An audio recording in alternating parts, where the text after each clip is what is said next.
is going to be Cubs and Astros, an interleague game.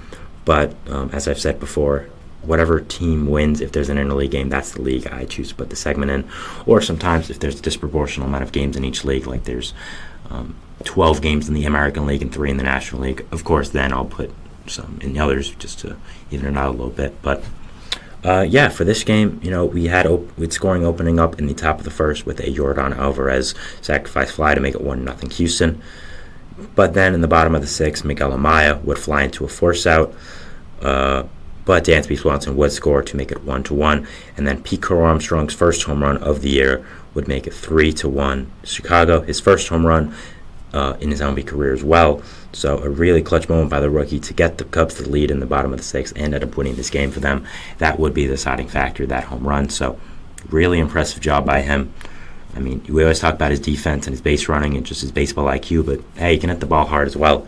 We talked about this yesterday as well on my segment about the Cubs, where we also mentioned Pico Armstrong because he did get called up, so he was involved in that segment a lot as well. So we mentioned it on stream there, and we wanted to talk about it. So yeah, I'm really, really high on this kid, and I think once his hitting gets to the level that it needs to be, he'll be a really, really great player.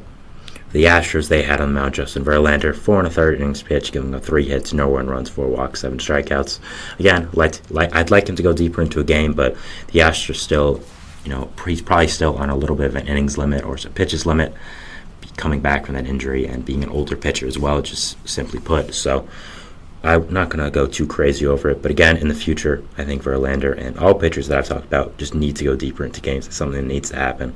I feel like it's a lost art form in baseball currently.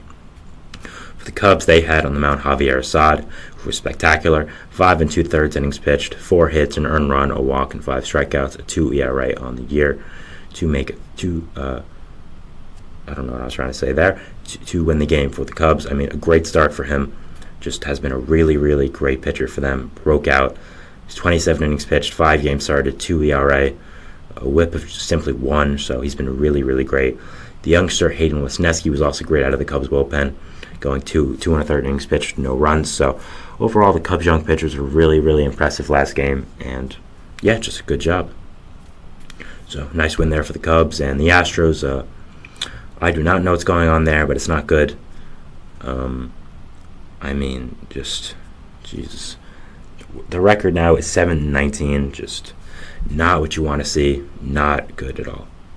Next game we have is an NL Central matchup of Brewers and Pirates.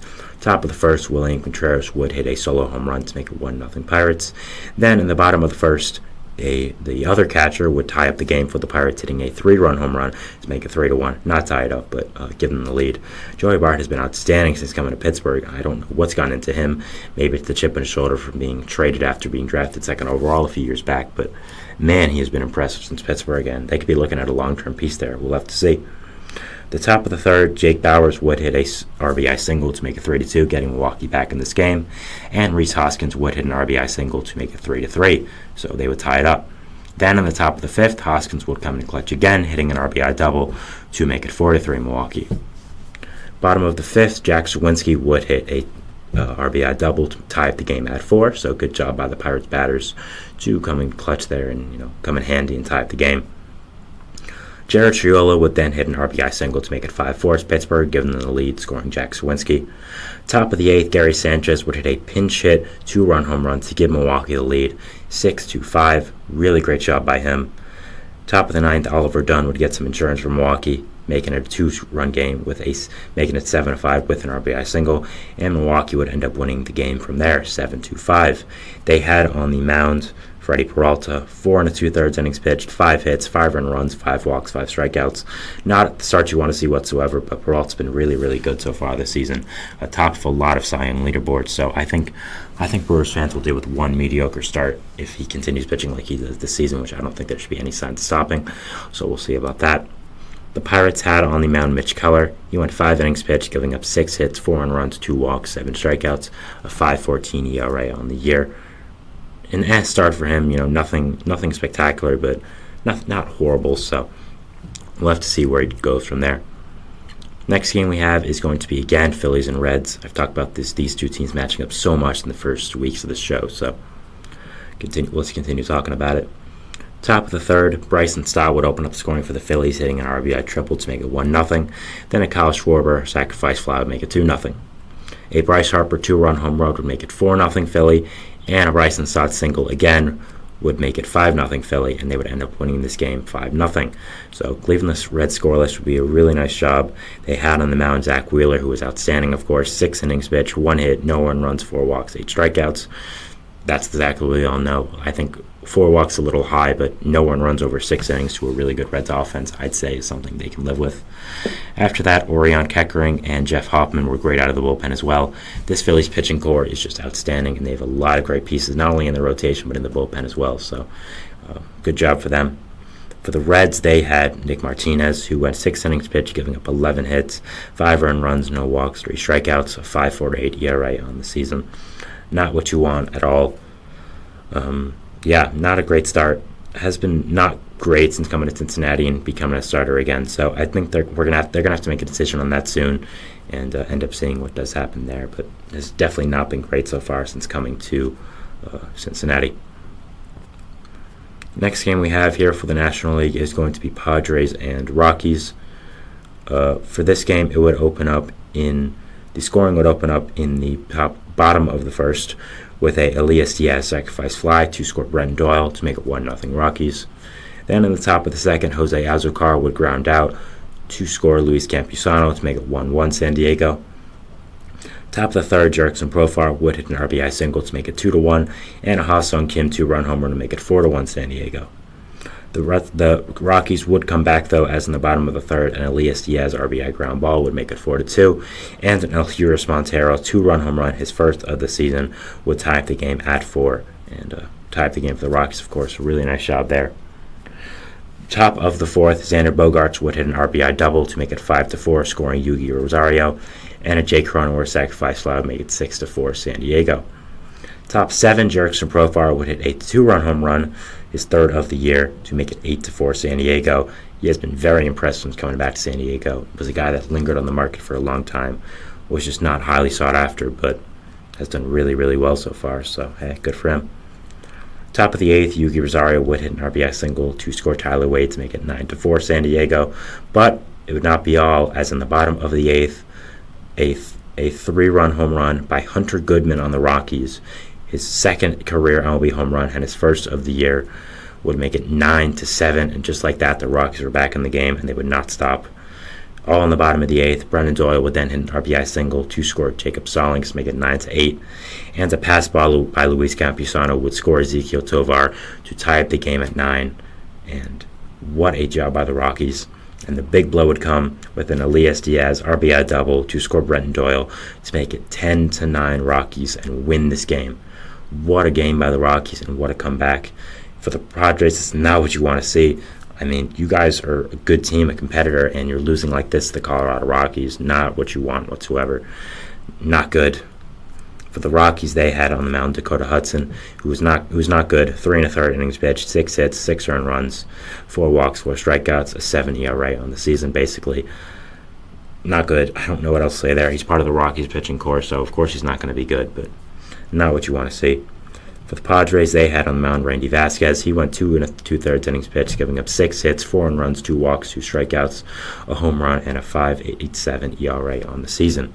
Again, not what you want, and not really a great start for Vasquez. Has kind of been a disappointment since coming to San Diego in that big Juan Soto trade. I think they were hoping he would be more impactful for this team, but just so far has not been, and that's kind of unfortunate. But it's how it falls, I guess. Last game we have here is going to be Nationals and Dodgers. Scoring would open up in the top of the second with a Teoscar Hernandez solo home run to make it 1-0 LA. Then in the top of the eighth, Freddie Freeman would hit an RBI double to score Mookie Betts to make it 2-0 Los Angeles. But in the bottom of the eighth, Joey Meneses would hit an RBI single to score C.J. Abrams to make it 2-1. But they would not score after that, and they would end up losing this game 2-1 to LA. For the Dodgers, they had on the mound Yoshinobu Yamamoto, who's outstanding. 6 innings pitched, 4 hits, no earned runs, only 1 walk, 7 strikeouts, no home runs. That's the biggest thing. Really impressive start by Yamamoto. Has struggled since coming over to the MLB so far. But I think it starts like this that remind you why he was so sought after, why you gave him a $325 million pitching contract. and why there was 10 teams wanting to give him $300 million. So, yeah, really impressive start by him. And, just overall a really great job. For the Nationals, they had on the mound Mackenzie Gore. He went 6 innings pitched, giving up 7 hits, an earned run, 2 walks, 4 strikeouts, a 3.12 ERA in the season. Had a really, really great start here, especially against the Dodgers. Has had a 3.12 ERA in the season. I think Gore is a guy that is going to be a big part of the Nationals' future core. He's going to be a guy that is a significant pitcher for them going forward. I think he's really, really good. And, you look at this young Nationals core, you have guys like Gore. You going to the hitters now, you have guys like James Wood, Dylan Cruz, C.J. Abrams, Keibert Ruiz, Joey Meneses even, who's not really that young, but is more of a rookie kind of player. So, the Nationals have a lot going for them, and I think Gore is going to be one of the big pitchers for this team. I think him, Josiah Gray, are going to be the aces, quote-unquote, for the future, and I think they're going to spend a lot of money this offseason, maybe even get another starting pitcher, and I think the Nationals are going to be much better sooner than we expected, so I'll be watching them, and I'll be seeing their core going into the future, but I'm excited to watch them, honestly, in the future. Not excited as a Mets fan, but putting on my unbiased baseball fan hat, I am excited. They've even had guys like Joey Gallo, Jesse Winker, Mitchell Parker, who have come in handy and just been really good, even though you didn't really expect much from them. So, a lot going right for the Nationals right now. You look at their record, it's 10-14, which of course isn't outstanding, but you look at where they've come from these past few years, I think that would be pretty great improvement for, where they had been, and I think their rebuild is finally showing off, and I think that, there's a lot going right for them. I think their young core is finally coming up. I think that everything is kind of going according to plan now. I talked about it at the Orioles a few days ago, but you tank, quote unquote, for that long of a time. You're bad for that long of a time. Sometimes, at some point, you're going to see the fruits of your labor come in handy, and you're going to see players start to perform well and be parts of your young core. So I think it's finally happening for the Nationals, and great job there. Of course, they did lose, but I think it's more about the bigger picture for them. So, yeah. All right, so that was the end of our second segment here, talking about the National League games of yesterday. We're moving into our third segment, which is talking about the MLB draft preview.